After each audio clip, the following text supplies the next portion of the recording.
You're the one objectifying. Yes or no? Answer the 13-year-olds question. now. Answer the question. Yes or no? Answer the You're question. the one objectifying. Answer the. I'm going to ask you one more time. Aaron. Yeah. Hey, how are you? Good. What's on your mind?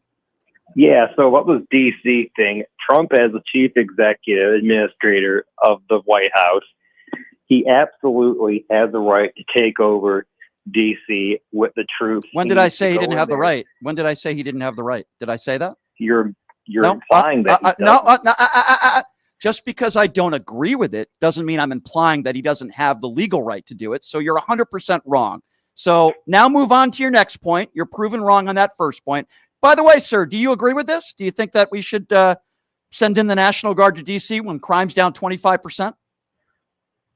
We need to go in there with a buzzsaw and handle these cockroaches. We need to take the streets. We need to fix. Did you hear what I just said? I need you to pay attention, Aaron. I know you're a Trump supporter, but let's just try to have a conversation, okay?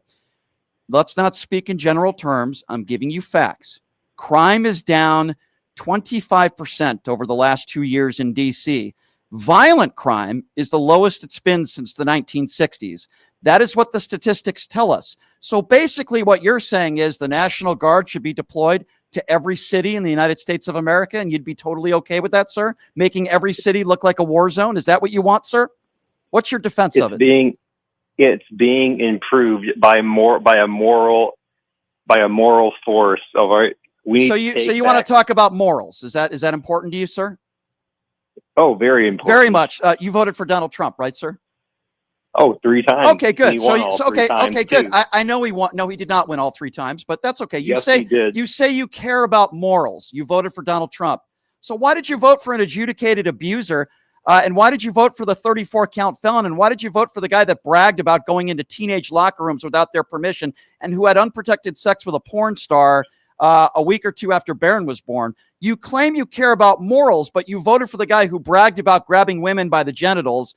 And you voted for the guy who was literally best friends with Jeffrey Epstein.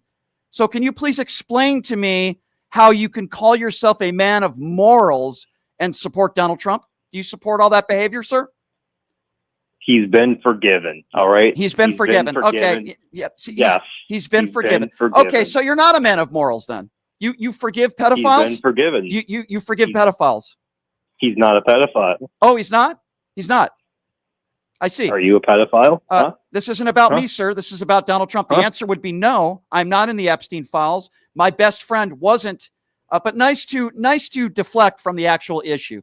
You just called yourself a man of morals, but yet all the abusing that he's done, all the crimes that he's committed, you're just going to forgive him. But boy, those homeless people in D.C. What crime did he commit? What crimes did he commit? He's a 34-count felon, sir. It's not my fault that you don't know what he was convicted of because you're an ill-informed voter. And guess what? I'm not going to give you a history lesson on this class. You're obviously a very ill-informed person. Do you have any daughters, sir? Do you have any kids? I hope you don't. Do you have any kids, sir? No. Yeah, I'm shocked that a woman would never want to be with you, sir.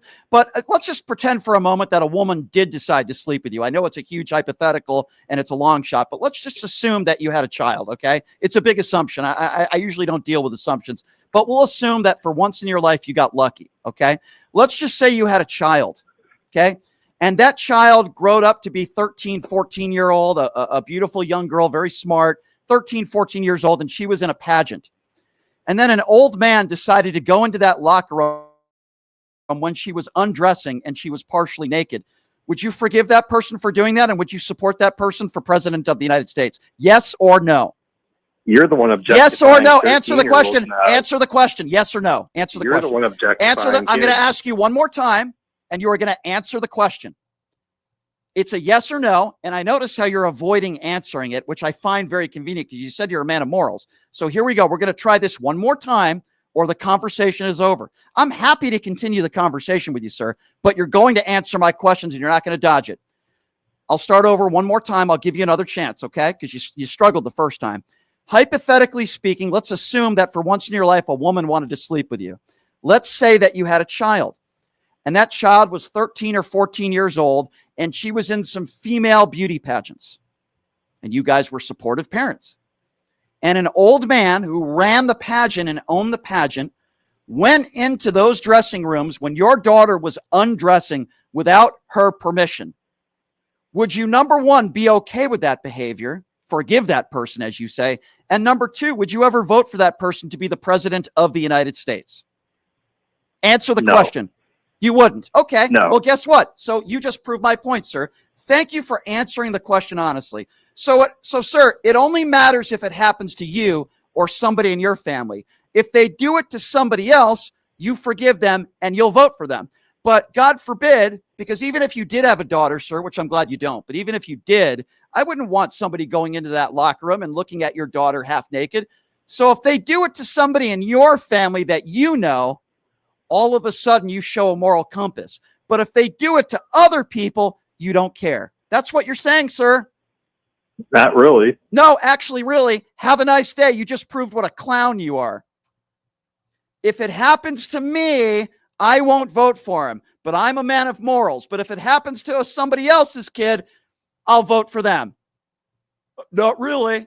Ladies and gentlemen, the MAGA base. Thank you for the phone call, Aaron, and proving what an imbecile you are.